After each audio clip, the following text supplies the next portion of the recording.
Hi, everyone. This is Krisha Young, and welcome to the Dirt and the Divine podcast. This is where we say what wants to be said.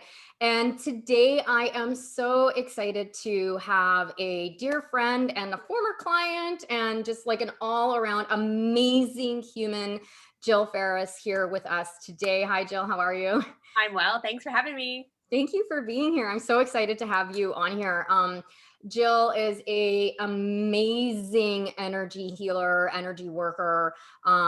She uses emotional freedom technique, which is also known as tapping or EFT, in order to help people who have trauma and anxiety and even PTSD. Is that correct? Yeah.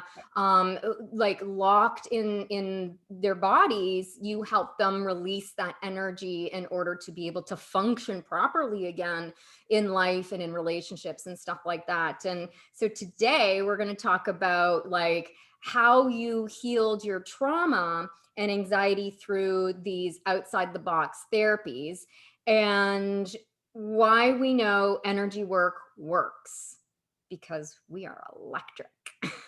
That's it. That's all we are. That's all we are. It's like when you rub a balloon on your head and then like Yeah, or your socks on the carpet and you touch someone, it's like pink. absolutely. Right? Hi, thank you for being here. So why don't you start with just your sharing your story, like sharing your story of healing the trauma that you went through, and then we'll just go from there. Fantastic. Yeah. Awesome. So yeah, it was back in 2017. And it was just that. It was trauma that happened in the matter of a moment. And it was very much root chakra trauma. There was both physical and emotional trauma. And then that trauma, also involved the heart a little bit.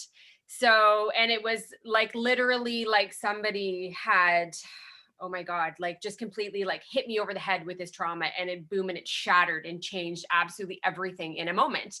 And then there were all of these feelings that came up that I had never experienced before to that intensity. And it lasted for 8 months. So I had 8 months of sheer panic and terror.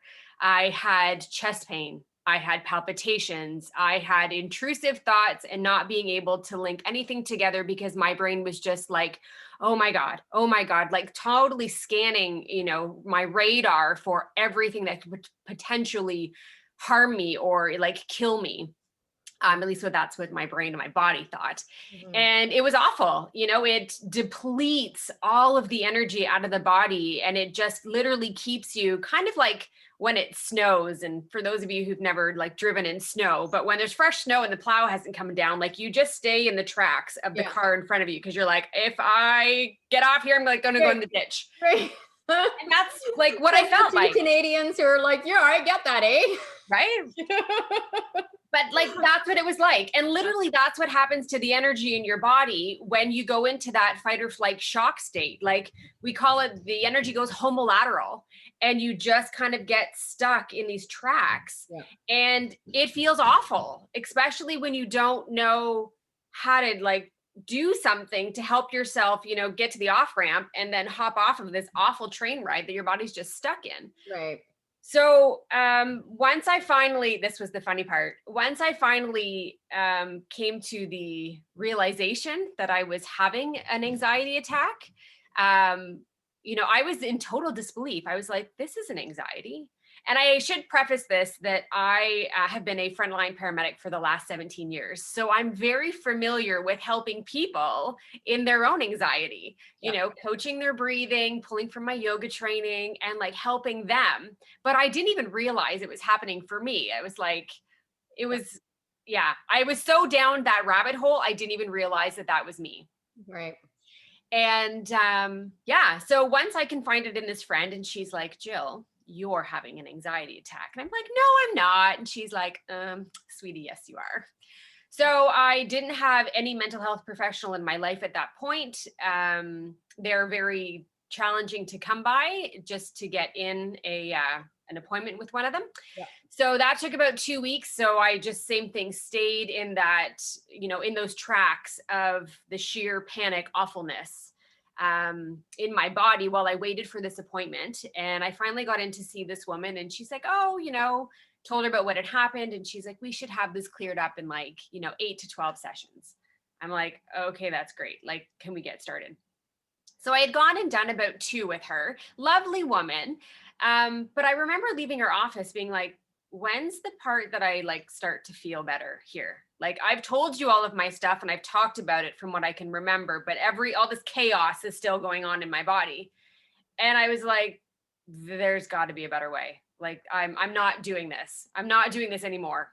Yeah. So I'm just going to interrupt you with a quick question here. So what was the therapy that you were doing at this time? This was just traditional psychotherapy, talk therapy. Yep. Okay. Yep. That was it.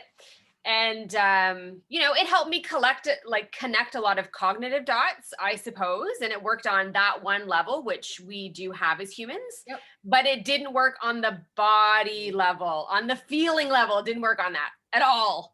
And that's why I was there. I'm like, I know what happened, and yes, I could work through that, but this feeling stuff that it created, we got to deal with this. Yeah. And it didn't. It literally stopped here. Yeah. It was all here. And I'm like, but it's down here that's the problem. Right. Yeah. And I have a question for you. So at this point, because I think what happens is a lot of people don't even, because I know for myself, I didn't even know I had a down here. Right. Until, when I started doing, studying holistic nutrition and started understanding that, oh, there's a body, mind, soul connection here, right? Like connecting those three. I knew we have a soul, but I didn't know it like I know it now. I knew we had a body, but it was just something that we feed, we pee, we work out, and that's it. Like there was no sensuality, there was no touch, there was no understanding that the emotion and the cycle of trauma comes from the body up to the brain. And then there was the brain, which was just for just full of those thoughts and that alarm thinking and that wah, wah, wah, wah, wah, constantly, right? Yeah. So what got you to understanding that there was a body underneath the brain, especially coming from that sort of more medical paramedic type field, right? And we're not taught this at all anywhere. Nope, we're absolutely not. And I think that seed got planted in 2015 when I did my yoga teacher training. Right. It got planted there. So I had already been practicing and teaching yoga at that point. So I had a little bit of an understanding of it, but you said, I hadn't really dove into it to completely explore it. Yeah. So, so basically what launched me out of the box, psychotherapy talk was that there was stuff going on with feelings and the talking wasn't dealing with the feelings. Yeah. So I'm like, I got to hop off this train and I got to go find something else. So I started with hypnosis and that helped a little bit. Cognitive. It's still a little bit cognitive, but it gets you into a subconscious part where you can start to do a little bit of work. Right. So that helped a little bit. And then I needed more. So I'm aware now, but at the time I was slowly starting to work through and explore different layers of healing, right? And there are tons of different layers. And basically I had to go on a bunch of first dates with a lot of practitioners to see what modality worked for me. Yeah, I love that. I call it playing Russian roulette with different types of healing, whatever, whatever works. Pick it, try, but you got to try. You got to try. That's the thing. It's you wouldn't go buy a dress for this big, beautiful ball without trying it on first. Right. You would never do that. Yeah. But when it comes to mental health and all the feeling stuff, we have to do the same thing. It's no different. You have to go see these people. Yeah. How do they jive with you? And then start to trust your gut. No, that didn't really do much. Or yes, that's a huge yes for me. And that is a skill in itself, right? Well, yeah. I mean, and that's there's so many layers to what you're saying right now, because there's how do you know your gut or fear people please or whatever, when you don't know how to be in your body because you haven't had access to that yet in terms of like your healing or whatever. Like, yeah, there's so many like parts to this. So I love that we're having this conversation, because if there is anybody listening who is stuck in a mental loop of things and you're not getting anywhere, we've now opened up the conversation that, oh, there's something else and it's below the neck and it's the body. And trust us when we say, follow those breadcrumbs in terms of, these different kinds of modalities that will focus on the body. And just one other quick point, and then we'll come back to you, is not only do you did you try these different modalities, but also I think it's important to have different things at once. Right? It's not like you just do hypnotherapy and nothing else, or you just do like free dance and nothing else, or you just do tapping and nothing else. Like, I think it's like, it's a combination of these things that helps you heal, because body, mind, soul. Absolutely. Right? Yeah. Think of yourself like a great big puzzle, right? Yeah. And you got to just find the puzzle piece that fits in that spot at that moment. Yeah. And then there's more pieces to come in. Yeah. Like, yeah, I have a whole, I mean, God, we could talk about that. I have a whole slew and team of healers that I go to, and I just notice which one I'm drawn to at that time. Mm-hmm. So, right. But anyways, yeah. So to get back, the tool, how tapping came into my life, I call it like a stroke of divine intervention. Mm-hmm. And I had subscribed to a holistic energy healing email network, and an email came across my computer one morning while I was sitting in my front room, and it said tapping for anxiety. And I was so desperate at this point, like I would have done just about anything. Right. And, desperation kind of will sometimes open a door for you, and you just have to go down it because you're like, well, fuck, nothing else works. So let's do this. Yeah. Yeah. And it was a very generic tapping for anxiety, but I was like, whatever. I had never heard of it, didn't know anything about it. And I tapped with the woman and I followed along. And then, I repeated this statement back that she was saying. And then she said, take a breath. And I took a breath. And then she's like, just like check in with your body and notice how you feel. And I was like, holy shit, I feel better. Like in 8 months, I hadn't had anywhere near the release or that sense of like something just let go. And I was like, wow, like that blew my mind. And all I had to do for like 2 minutes was tap and like say what I was feeling. Like that's too easy. Like, oh my God. So anyways, in typical Jill fashion, she finds something that she likes and it works. It's like, boom, you go down the rabbit hole. And that was all I did. I went onto YouTube and I just tapping for anxiety. And I went on a bunch of first YouTube dates with all of these people to see how it resonated and how I could get it to help me feel better. And then from there, I realized that, okay, I need somebody to work with Jill on Jill shit, because, I was just kind of floating out here and that was good for where I was, but now I needed to go deeper. Yeah. So I Googled EFT for the region that I lived in. And I found Susan, who I reached out to, and I worked with Susan. And then I eventually was like, I'm sold on this modality and I need to know how to do it. Not only so that I can really learn it for me, so that when I don't have a session with Susan, I can be my own healer, which let me just say, you all can do that. Yes. Please know that about yourself. Yeah. And then I did the training, and then I went through and completed my accreditation. And now I work with people who want that same, healing and relief in their own life, in their own body. Yeah. Yeah. I love it. And you're amazing at it. Like, I've had the pleasure of having a couple sessions with you and, sent you to other clients of mine to you, because it works. And the interesting thing is it brings up stuff that like you don't even expect. Like, you go in thinking one thing and then something else comes up because it's the subconscious, right? That you're dealing with. So, let's talk about the energy work part of it, like the energy part of it, right? So I think what we are, before I got into all of this, these modalities of healing, the word energy to me just literally meant like, I'm either tired or I'm not tired. I have energy to, I've got the energy to be with my kids today. I've got the energy to do a workout today. I've got the energy to do this, or I'm so tired, I have no energy. You know, like my energy is depleted. I am feeling burnt out. I'm feeling exhausted, right? So there's that physical energy that we have, which is fueled by glucose and the biology of our body, and it's pure, straight up legit, right? When that's like not functioning well, we can feel like shit.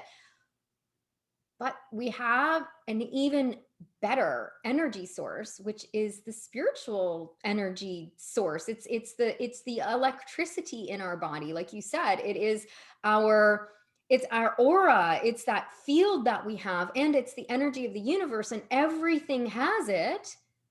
And we're all connected. That's why we're feeling a lot of what's going on around the world right now, right? Like everybody is feeling everybody right now. It's impossible not to, because we are one big microorganism. And that's a lot to wrap your head around. So let's bring it back here into the human body. And so talk to me about like how we are these electrical beings, like just paint that picture for me. Yeah. For us. So, and it gets a little bit into science. So this is where like my emergency medicine, I'm going to pull from it. Do you have glasses like nerd? Yes. I should get mine. Everything about your body is electromagnetic, right down to the cells in your body. Your cells have a charge, a positive charge and a negative charge. And then from that, it builds and it grows into tissues. And because those cells build up tissue, you have these long energy chains all over your body. Your nervous system is electrical, top to bottom. It's how it sends impulses, feeling impulses so that your hands can open and close and your legs can walk. That's all electricity moving from the brain down to the edge of your fingertips and your toes. And it goes back and forth. It's a signal. Your heart, when we come, to your house, when you call 911 and we put on our cardiac monitor, I'm looking at the electricity and how it's running through your heart. Right. So you've got these two built-in electrical systems. Your bones are electric. And anywhere there is electricity running, there is a magnetic field. And that magnetic field, which you and I don't see, but some people do see it, who can see energy. It's like this great big donut that's, there's a word for it. It'll come to me in a minute. A toroid. It's called a toroid. And it comes up from the earth, right? We get negative charge, negative ions from the earth. It comes right up through the central channel of the body along the spine. Up out the top of your head, and it circulates kind of like this great big donut. Yep. And that's what the Kundalini Breathwork helps with, because it pulls the energy from that earth. And as you're pumping the different bandhas in the body and you're doing the breath work, you're pulling that energy up and up and up into your brain and out the crown and around and back in again. Yeah. And then we also get it from the sun too. We get that yawn energy from the sun, and it comes in and down and through. So you've really got these two cycles, and I might get my hands to do it the right way here, right? Coming in and coming down. So you are electric from day one. From the time the sperm and the egg like collide, you are electric. So, to talk about doing energy work from an emotional standpoint, it's just a little tangent off of that. So it's nothing new to your body. Your body's been doing it since day one. And it's always balancing and buffering those systems on the backside that we're not really aware of, because your body's always trying to bring you into balance. So when you learn energy medicine or subtle energy techniques, you're really starting to now work with that groove of the body that it's already been doing, but you're just learning it, I guess, from a conscious awareness point of view, as opposed to it just happening on itself on the back end of the body. So it's what you are, it's what you were designed and how you were built to function. It's just a new skill that we're learning to work with. Right. Yeah. Because like I said, we haven't been educated around this, and, there's something like woo woo. I don't even know where that word comes from actually, but it's like, these types of healing are considered like, non-traditional woo woo because they can't be proven. right? But can't they? Like, Yeah, measured. there's new technology coming out to support it. I'm not familiar with all of it and how exactly it works, Yeah, but it is starting to become definitely more acceptable. yeah. And I think mostly next because people are decade. starting to see results in their body. Right. I think that's it. Like I think a lot of people get to the point where the talk therapy is done so much. Like I know a lot of my clients, they come and they're like, okay, I is this going to be more therapy? And it's like, no, there's talking involved because we have to talk. Right. Right? I got to know what's going on, but it's deeper than that. There is that energy work that happens in that. And that's when that shift starts to happen for people, because they start to recognize that they have been stuck in one particular modality, and then they start having that relief in their body. So talk to me a little bit more about, like, once you started to do these healing, these alternative healing, you were going on dates with EFT and you became a practitioner and so on and so forth, but how did that help with the trauma healing specifically for you? Yeah. So, if anyone's familiar with trauma in their body, you'll know that there are triggers for you. And when that trigger comes in, it sets off this whole cascade of feelings, both from like a biochemical point of view, but also from an emotional point of view. And usually that's where people get stuck. That trigger comes in, and that whole sympathetic nervous response happens, that fight or flight, the chest pain, the palpitations, like all of those feelings come up like a geyser. Yeah. And when you don't have a tool like tapping or breath work or Reiki or something to allow that energy to come up, but then also come off and release, it's like being stuck in a like tsunami in your body, and it feels horrible. So what most people do who don't have a tool is they just whoosh, and they squash it down. Yeah. They numb. You can numb with a variety of things, alcohol, drugs, shopping, pornography, food. Oh my God, food is a huge one. We find so many ways to numb the body because we don't have a tool to process it. Yeah. And that's the beautiful thing that tapping showed me and taught me in my body, was that I can lean into an uncomfortable feeling. I can use this tool and I can make that feeling go away. Like And there's so much power in that. So much yeah, power. yeah. And I think I'd like to touch on the word go away, Okay. because that's not actually what's happening, because go away is like go away. Right. It's more, it's Releasing. releasing it, it's healing it, it's acknowledging that it's there, not making it wrong, right? And just being like, okay, but we don't need this because this is old energy, it's old trauma, it's something that is impacting our ability to be in our heart space, to be in that love and joy space, right? And that sensation, that feeling of lightness and connectivity to source and all of that, right? So it's more like turning the charge down on it Yeah. and healing it and sending it on its like merry way, like, thank you, bye. Exactly. And quite honestly, that's the thing that my clients, and even me, that I had the hardest time with, because that surge, that geyser that came up was so intense that when I didn't know how to work with it, it was just like, oh my God, like go down away. I don't want that. Yeah, that's, I call it whack-a-mole, right? You're playing Yeah. whack, whack, whack, whack, whack, whack, whack. Yeah. So when you learn to work with the energy in the body, you're going to lean into it very slowly so that you don't get that sudden rush. Yeah, You just allow it to be there, and yeah, you experience it. Sometimes it doesn't feel very nice, but it needs to be felt and it needs to be acknowledged and experienced. And then we just keep tapping and tapping. And then really, I just ask my clients, what does that energy need? What does it need to do? Sometimes it needs to come off and go away, but sometimes it actually just needs to come home, because it's a piece of us that we've been pushing away, but it belongs to us and it wants to be with us. It just wants to come home. yes, So it's interesting every time I work with somebody, and even every time I do myself, because I've always thought like it just needs to release and go off. Yeah. And I would work with it and it didn't want to do that. Yeah. And it would just stay there and I would get so frustrated. Yeah. And then I would just be like, okay, what do you want? And Yeah. then What it do you need? Yeah. slowly start to come towards me. Mhm. And then it was like, oh, all right, thanks.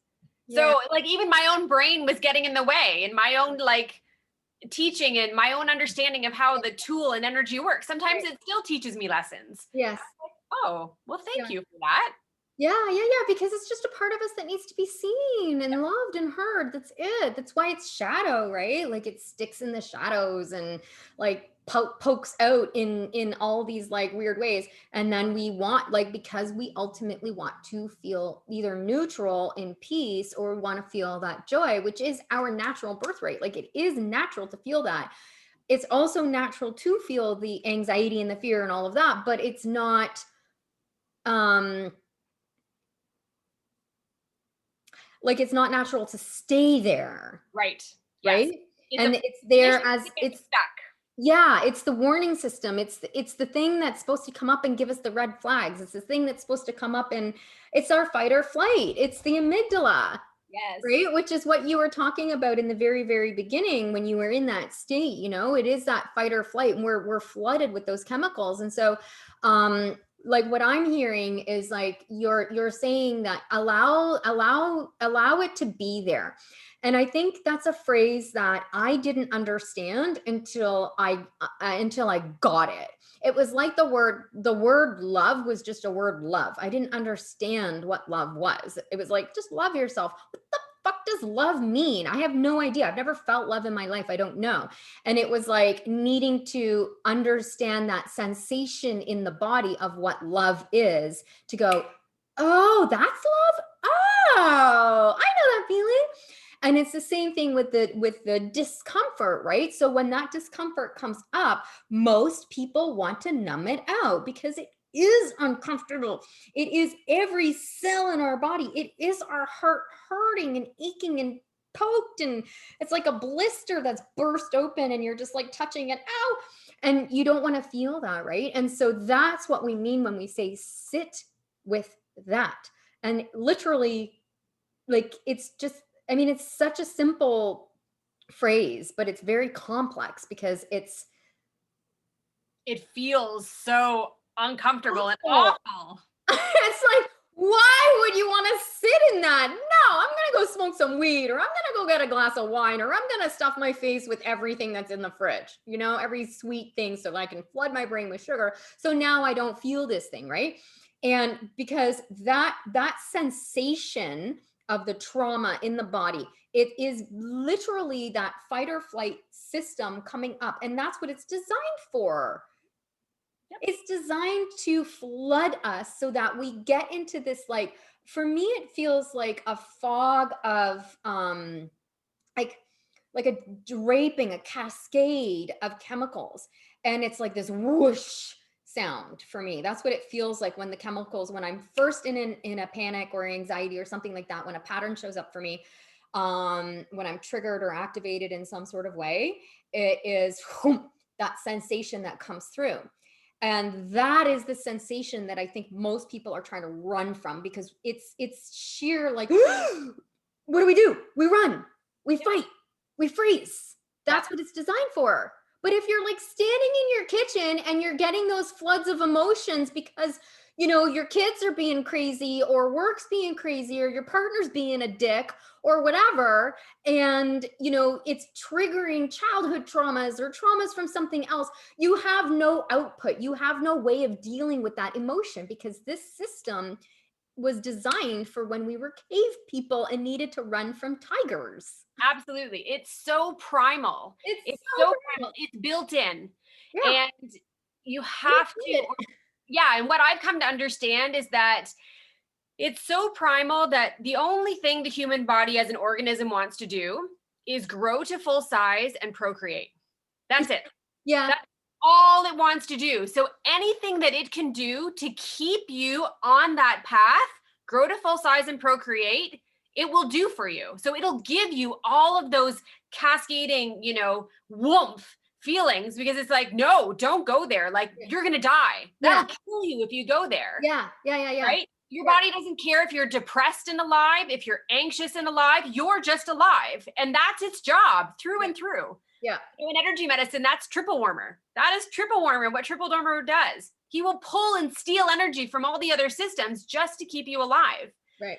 But I don't want to say it's flawed. It does have its good points. Yes. But we don't need to live there. We don't need it this much now. So we have this very sophisticated body that has not caught up with where we are in terms of like cognition and like where we are as humans with what we're capable of creating and seeing and manifesting and being and all of that, right? So in that moment of that whoosh, when that comes through and you want to reach for whatever it is that you normally reach for, that's what we mean by sit in it. So it's don't go reach for that thing. Stay still. You can have a bath. You can sit in meditation. You can go for a walk in nature, right? Like you can do those kinds of things. And exactly, that's where I'm going. So talk us through that. So now what's happening? So you're in that state of like, the chemicals are coming through, you're having a trauma response because somebody pissed you off or something happened, something triggered you, whatever it is, it doesn't matter. You're now in that state. You now understand logically that this is just your amygdala. It's just your fight or flight system. You literally are not in danger, but your body thinks it is. And so it's flooding your brain, your whole entire system with these chemicals of get the fuck out or whatever. And now you have your higher self, your conscious self needs to now take the fucking wheel and do what? Tap. So understand that. Basic 2 rules of energy. Energy wants to move and it needs space to move. So when that sympathetic flood comes in, it's giving you a whole whack of energy. Okay. Yeah. It's the same medication that we give to people who are having an anaphylactic reaction. It's epinephrine and norepinephrine. Right. And it sends off this whole cascade of effects and it feels awful. Yeah. But remember, the body's trying to give you energy to get away from that thing that it thinks is going to kill you, except you're in your kitchen. Yeah. There's nothing that's going to kill you. There's nothing that's going to kill you. What we're going to do is we're going to use the tapping to allow that energy to start to move within the body and to release. Yes, because exactly. So just one quick thing about this. The reason why it doesn't go away or why people can get hooked into the anxiety and then that turns into depression or whatever is because in this system is designed to have us flee. Yes. So if we were really truly in a situation that true was honestly activating this system for what it's there for, you are in the forest and a grizzly bear is in front of you. What do? Your system activates. That is what it's designed for. It is designed to shut down absolutely everything, bring all of that energy to your muscles so you can get the hell out of there. You run. You might freeze at first. Yep. You might fight the bear, but you're using something. You're using the energy either to fight or you're running, right? When you're standing in the kitchen, you're not doing that. You're reaching for something that is going to keep you more stagnant, which then keeps that flood of cascade of chemicals and that energy there. Yeah. And then it just dampens and it becomes your baseline. Yep. So what you're saying is as we're tapping now, we're releasing that and we're moving that energy around, right? We're giving it an opportunity while we're in that acute state of panic, of anxiety, of whatever it is that we're feeling from those cascade of chemicals. Yep. So as we're tapping and as we're moving through, what is something that somebody can do in that moment to, maybe remember tapping and like, how can they just like, where on their body can they just start? I know you talk a lot about the karate chop and we'll talk it through too. So for anybody who's listening to the podcast and not watching. Yeah. So I love the collarbone points. These are on kidney meridian, which is the meridian that holds fear. And it just feels really good in my body. So it's basically, if you just find your collarbones with your fingers and you walk towards the center by your throat, you'll notice these sort of 2 little notches. Yeah. And then you're just going to drop down about an inch or so down towards your pelvis. And there's a little bit of a groove. And basically it's on either side of the sternum, of the bone in the middle of your chest. And you can just tap there. You can tap both sides, or you can just tap one side. And you just need to stay with that feeling in the body, and you just need to breathe and tap. That's all you need to do. Honestly, when the body is that flooded with sympathetic fight or flight, the simpler the better. And you just have to ride that wave. Like literally imagine yourself in an ocean. Yeah. And instead of just standing there and like grinning and bearing those waves, Yeah. you just gotta let yourself ride it. Yeah. Right. Yep. And you ride it with the waves of your breath, and you allow the breath to be that exit for that energy to come out. That's all you do. That's all you do. And the tapping doesn't have, it can be fast. Like I know if I've been in that acute state, sometimes my tapping is like, because I am in that heightened, and then eventually I'll start to calm down. So there's no right or wrong with it. It's No. a matter of knowing that you've got that tool. Where is the, and it doesn't matter if you're not exactly on that tap point, you know, that's just like best case scenario, get to that tap point and tap it out in that way. But if when you are in that state, even if you just remember to tap, that's good enough. That's amazing. Because that will calm you down. It just turns the volume down a little bit, right? It turns the volume down on the cascade of chemicals. So then you can get back into your rational mind and your body. So then you can go, what was this? Oh, yep. Yeah. And like, what? And then that is where a client would come to me, and then we start to explore that what, that why, right? We start to explore those layers, and then we go in and we just kind of see. Like, see, whoa, what was that? Yeah. Oh, okay. Oh, and then the anxiety comes up again, like you're hitting on something else, and it's like, oh my God, you know, well, my husband this and blah, blah, blah, or whatever was pissing you off. And then it's like, okay, cool. That's actually not what the issue is, but let's keep going kind of thing, right? Like we wouldn't say that, but that's, you know, what would be processing. And then it's like, oh my God, I remember when I was a child, this happened. And then boom, those cascade of things come up again. And now you have that tool of tapping to be able to calm that nervous system back down again so that you can get back into that. And that's where that energy then becomes released and healed because you're not in that state. That's right. So my job as a practitioner is to, you know, start to go in with what the client gives me. And then my job is to find the root of it. Yeah. The root, like, is the why. Why is that there? Why is that trigger there? Yes. And most times it's connected to stuff in our childhood. Yeah. You know, I have a friend who does this work, and she's like, we're just all like 3 or 4 year olds wounded toddlers running around in these adult bodies. Yeah. And it's so true. And I will even say that some of our triggers are ancestral or karmic triggers. Yeah. It's stuff that we came into this life with, that we don't have any conscious awareness of, but it's there energetically. I really do believe that. And I've had that come up a lot for me. So it's all very changeable. It's all very mendable, and you can do it yourself. And we do it just by visualizing.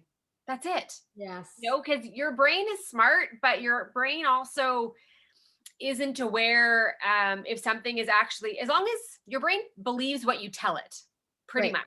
Right. Yes. So if I sit here and I visualize a lemon and the smell of a lemon and cutting into a lemon and how sour that lemon is, I can make my mouth start to salivate just by thinking about it. There's no lemon in front of me. No. Your brain is that powerful. Yeah. So we do the same thing with those events that were really uncomfortable. We go through, we process the emotion, and then we just ask ourselves, what do you need in that moment? And most time, little girl Jill just needs a hug, and she just needs to feel safe. Yeah. Yeah. That's all it is, really. That's all it is. Be heard or something. Yeah. And the more, I just find like the more there is like, there's an initial like bunch of work that needs to be done when it comes to trauma healing, right? Like when I was healing my traumas from my childhood, there was a lot of work around this. Like it was just constantly coming up.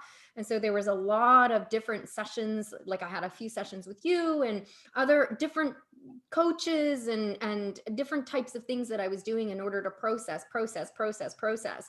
And then now I don't have trauma come up at all really anymore. I have patterns that still come up that are like the remnants of that trauma. But when you give yourself the gift of working through all of this and sticking with it, and just like continuing to kind of, shed and allow and allow and allow, then you do get to a point where your higher self is mostly in charge. You're not running the show through your patterns anymore. And when the pattern does come up, you know it, you can see it for what it is, and be able to work through and process it and let it go and release it, and just be like, oh, there's that thing again, there's that younger version of, like little Jill, like you said. And oh, I recognize you, sweetheart. Hi, baby. Yep. It's all good, honey. Like, how to immediately self-soothe Yep. in that, and using those energy, healing modalities, really just, it's body memory at that point, when you do use something like tapping, because then it's even like the first couple of taps, you're like, oh, okay, this is home now. Yeah. Yeah. Yeah.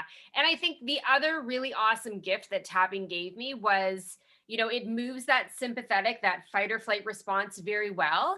And it gets you into this space of just being able to be present. Yeah, Honestly, that is where the magic happens. it It's is. it's why everyone's like, you need to meditate. Yeah, But it's hard to get into that meditative state when you don't like when you're brand new at it. Obviously, it's very right. challenging because the monkey mind's like, blah, your grocery list. I got to do this. Oh my God, I'm late for this. Yeah, yeah, But the tapping works super well because it's working on the nervous system. So it's, releasing all of that stress response. And then it just, for me, gets me into this ooey gooey place in my mind yes, where I can just be and explore. And that's where the healing happens, is in that phase of exploring. Like, you get yourself there with Kundalini meditation. yeah, We all have different ways we access it in our body, but we all just get to that same place. yeah, And yeah, that's where the beauty and the magic happens. That's where the healing happens, where the manifesting happens, where the growth happens. yeah, Yeah, yeah. it's and magic. and the perfect word for that is bliss. Yep. Everybody understands bliss, right? Everybody understands. And the challenge is that the other issue around all of this is that we have been also conditioned to believe that we can only be in a bliss state when we're on vacation, or after a yoga class, right? Like, you feel that bliss when you're done the yoga class, but then you get into real life again and bliss is gone. No, like, the more you sit with it, go through, do whatever practices work for you, whatever that is. Like, for me sometimes too, and for you, it's just body movement. Even, it's not even like, it might not be tapping, it might be dancing, it might be just putting on some music and dancing, it might be going for a run, it might be doing some squats, it might be just doing some breath work, it might be a meditation. Like, there's so many things that we can do in order to help shift that energy, so that we're not in that fight or flight place. And then we get to that bliss state, which is what you're saying. And then in that state we go, oh, cool. And a mind, like, just popcorn, popcorn, popcorn. And then I'm journaling like crazy, like, oh, okay, that's coming up, and that's coming up, and that's coming up. And then it's all there just to be seen and to be healed. But you're in that bliss state, and you know what that feels like, and you can be in that, like, all the time. Yeah. Yeah. The more And when you're in that bliss state, you're solidifying everything that you're feeling from a very blissful, from a very positive point of view. So you're starting to hone your own intuition in that bliss state. Yes. It's like, okay, I understand what that panic felt like on the outside, and that it was like a wall that didn't allow me to access and understand my own inner knowing. But when you're in that space of that bliss and that inner knowing, it's like your radar is on. Like, you learn what are your yeses and what are your nos. Yes. Very quickly, right? Like, that's how we learn by opposites. We know what hot is because we know what cold is. Cold is, right. I know what panic feels like. Now I know what bliss feels like because I know what fucking panic felt like. Yeah. Don't like that. I would rather be here. Right. I'm grounded here. Yes. I understand me and what's going on here. Yeah. Yeah. Yeah. Yeah. And like, to the point of this podcast, which is the dirt and the divine, in order for us to get to the divine, which is that bliss state, that's why we need to sit in it. Yeah. Because We gotta go through it, guys. gotta go through the shadow. We have to go through that. Right? As much as we don't want to, and we want to do everything, we want to skirt around it, it doesn't work that way. I'm sorry. It doesn't work. It's just like, because like I said before, it becomes just this like, it's like, you become mute, you become gray, you become mute, right? In a way, there's no technicolor there anymore. There's no life there, or the life just comes out like, as and when or whatever. But there's like there's like a neutrality, but it's like a numb neutrality. And then like for me, it was just like that. It was just this constant kind of like, whatever sort of feeling. And then it would get worse, go down, deep depression, whatever. And then like something external would make me go, ah! And then I would have that high from the external thing, and then it's like that external thing would go away. And then it's like, whoomp, again, because you're not dealing with the shadow, you're not dealing with the dark, right? And so that's not sitting in it, is dealing with the dark. It's one way of doing it. And then allowing what needs to be excavate, having these tools in order to be able to help calm that nervous system down so that you can see clearly what needs to be seen, Feel. And how to feel what needs to be felt. Feel what needs to be felt, right? And activate that inner knowing within you, which is the intuition that you're talking about, right? Recognizing where that is in your body, and then from there you have like that rational thinking, and then you can like make decisions from that place, as opposed to making decisions from that either numb space or heightened panic space or whatever. It's an amazing feeling when you start to really trust your body and trust what your body is telling you. Like that is the most powerful place in the world when you have that awareness, because we're very much taught that everything that we need is outside of us. Yep. And we need to like checklist it. It's very cognitive. Absolutely. You need to go to school. You need to push hard, get good grades. And I'm not saying that that's not important. It is. But everything that brings really true happiness is already right here in you. Yes. And you just have to find a way to access it, to, work through the traumas, and to really just cultivate what makes you happy.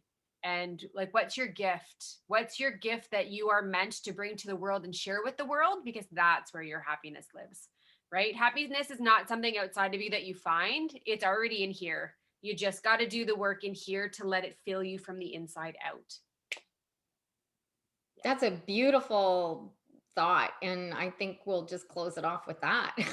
Because my next question was going to be, what do you have for what as a parting gift or thought or insight to our listeners? And that's beautiful. Yeah.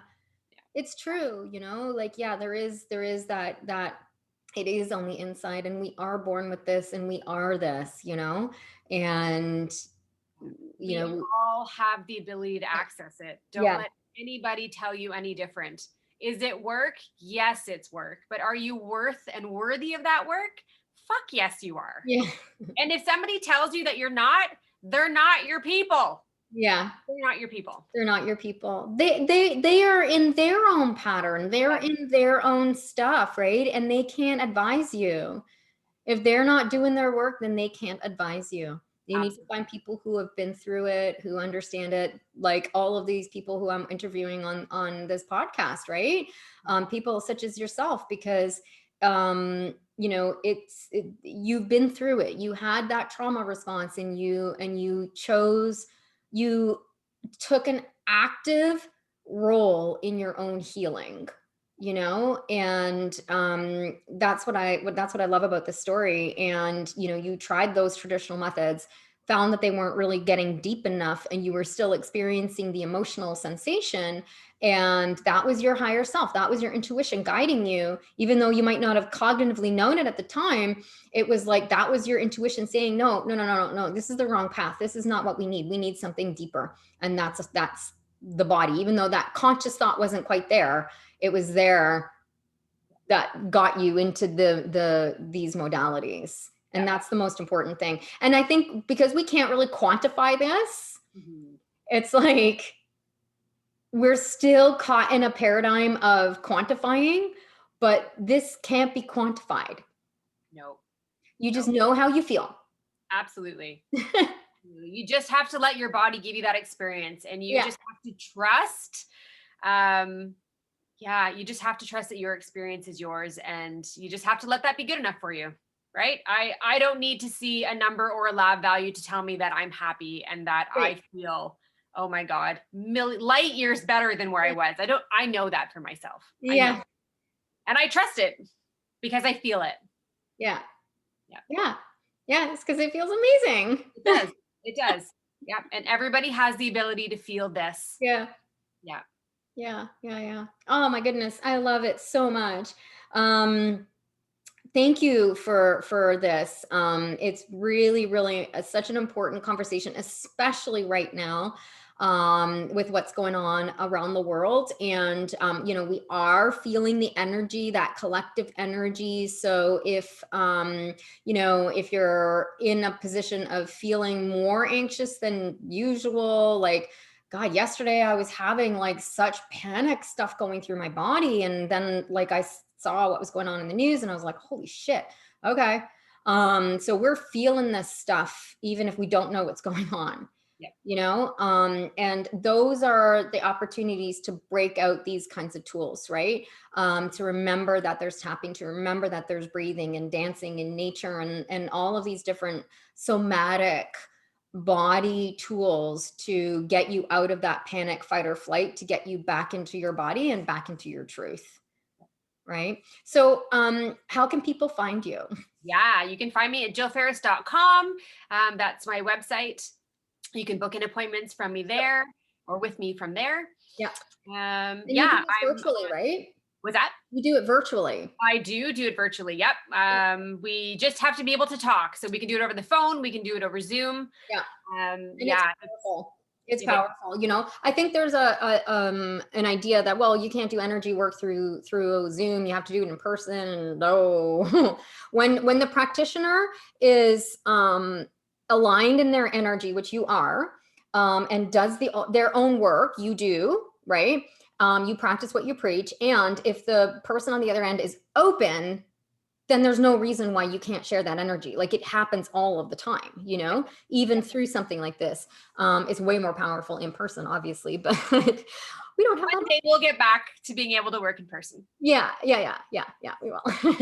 Thank you so much, Jill. I really appreciate you being here and sharing your projector wisdom and advising us all on how to really be in our truth and in our power. And here goes my fire alarm. Perfect timing.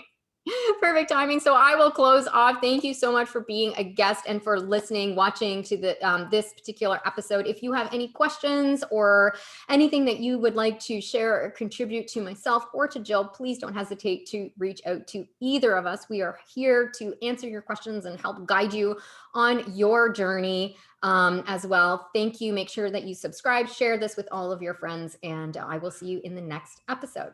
Bye for now.